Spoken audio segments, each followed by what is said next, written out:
দীর্ঘ ১.৫ দশকের ফ্যাসিবাদী শাসনকাল খুব সম্ভবত এরই সবচেয়ে বড় প্রমাণ। আমরা দেখেছি পলাতক স্বৈরাচারের শাসনকালে সিভিল সোসাইটি এবং পেশাজীবীদের একটি উল্লেখযোগ্য অংশ সেই ফ্যাসিবাদ বা স্বৈরাচারের সক্রিয় সহযোগী হিসাবে আবির্ভূত হয়েছিল। দেশে সে সময় গুম, খুন, অপহরণ, নারী ধর্ষণ, নির্যাতন, দুর্নীতি, টাকা পাচার, এমনকি আয়নাঘরের মতন বর্বর বন্দিশালার বিরুদ্ধেও তাদেরই একটি বিরাট অংশ প্রতিবাদ করার সাহস পায়নি কিংবা করেনি।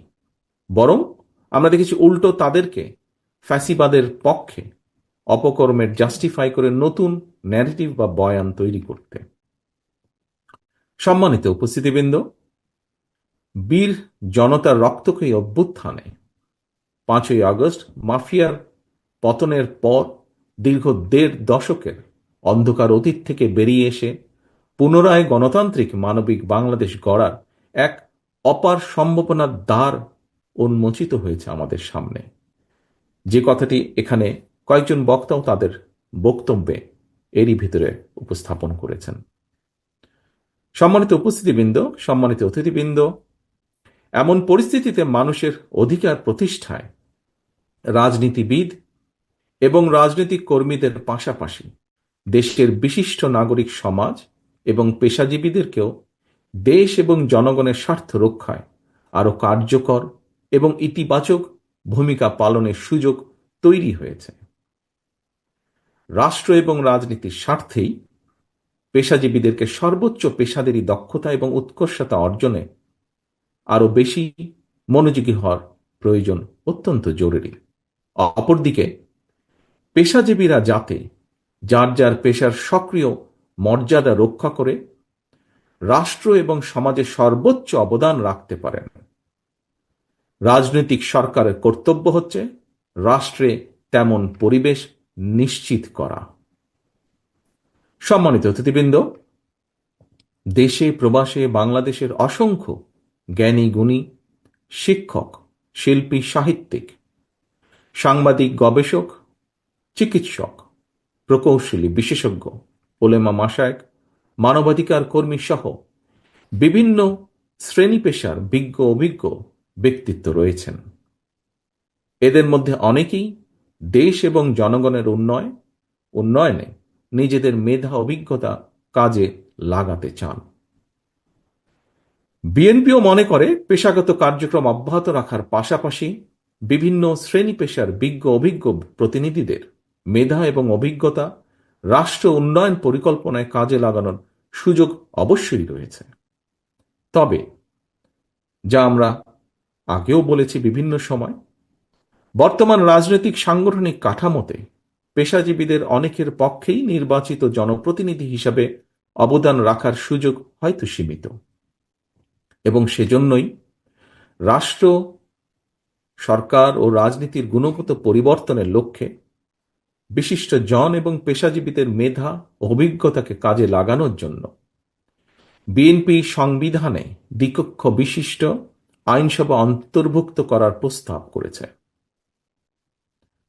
সম্মানিত অতিথিবৃন্দ, ঘটনাবহুল রাজনৈতিক জীবন এবং সরকার পরিচালনার দীর্ঘ অভিজ্ঞতার আলোকেই mother of democracy Begum Khaleda Zia ২০১৬ সালে ভিশন 2030 প্রস্তাবনায় সংবিধানে দ্বিকক্ষ বিশিষ্ট আইনসভা অন্তর্ভুক্তকরণ কথা উল্লেখ করেছেন।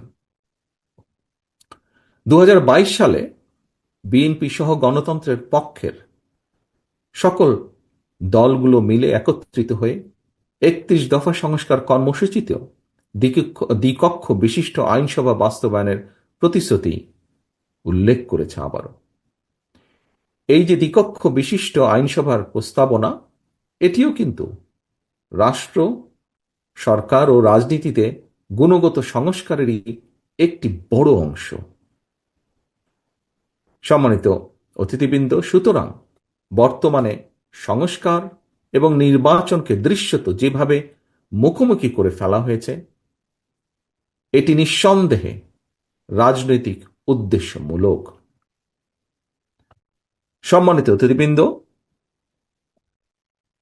যারা সংস্কার শেষ করার পর জাতীয় নির্বাচন অনুষ্ঠানের কথা বলছেন তাদেরকে উদ্দেশ্য করে বলতে চাই, যেটি শেষ হয়ে যায় সেটি সংস্কার নয়, কারণ সংস্কার কখনো শেষ হয় না। সংস্কার একটি ধারাবাহিক প্রক্রিয়া। দেশের বর্তমান সংবিধান, যেটিকে ইচ্ছে মতন কাটাছেঁড়া করে পতিত পলাতক স্বৈরাচার প্রায় তাদের দলীয় সংবিধানে পরিণত করে ফেলেছিল, সেই সংবিধানের ৬৫ অনুচ্ছেদের ২ দফায় লেখা রয়েছে, জনগণের প্রত্যক্ষ ভোটে নির্বাচিত জনপ্রতিনিধিদের নিয়ে জাতীয় সংসদ গঠিত হবে। সংবিধানে সুস্পষ্টভাবে উল্লেখ থাকার পরও পলাতক ফ্যাসিবাদী সরকারের আমলে সারা বাংলাদেশের মানুষ দেখেছে, বারবার সারা বিশ্ব দেখেছে, বারবার জনগণের ভোট ছাড়াই গঠন করা হয়েছিল জাতীয় সংসদ। পলাতক স্বৈরাচার সংবিধান মানেনি। এ কারণেই বাংলাদেশ জাতীয়তাবাদী দল বিএনপি মনে করে, গণতান্ত্রিক রাজনীতিতে কেতাবি কিংবা পুঁথিগত সংস্কারের চেয়ে বেশি গুরুত্বপূর্ণ হচ্ছে গণতান্ত্রিক রাজনৈতিক অধিকার এবং আচরণের ব্যবহারিক প্রয়োগ। জনগণের গণতান্ত্রিক চর্চার মধ্য দিয়েই কেবল সংস্কার প্রক্রিয়া টেকসই এবং সফল এবং কার্যকর হয়ে উঠতে পারে।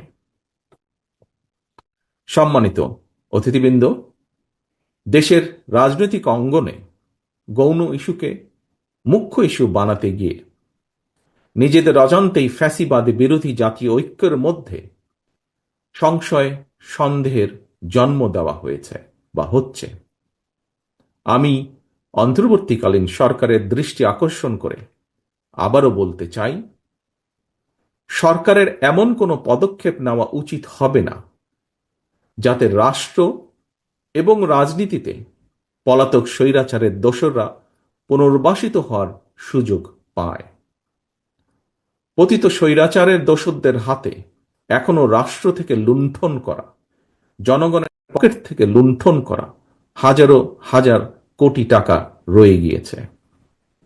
এমন পরিস্থিতিতে জাতীয় নির্বাচনের আগে স্থানীয় নির্বাচন হওয়ার অর্থ সারা দেশে ঘাপটি মেরে থাকা পলাতক স্বৈরাচারের দোসরদেরকে রাজনীতিতে পুনর্বাসনের সুযোগ সৃষ্টি করে দেওয়া।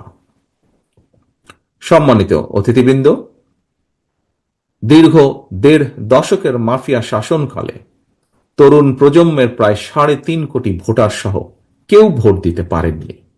সুতরাং এইসব ভোটারদের রাজনৈতিক ক্ষমতায়ন নিশ্চিত করার জন্য সবার আগে প্রয়োজন জাতীয় নির্বাচন অনুষ্ঠান।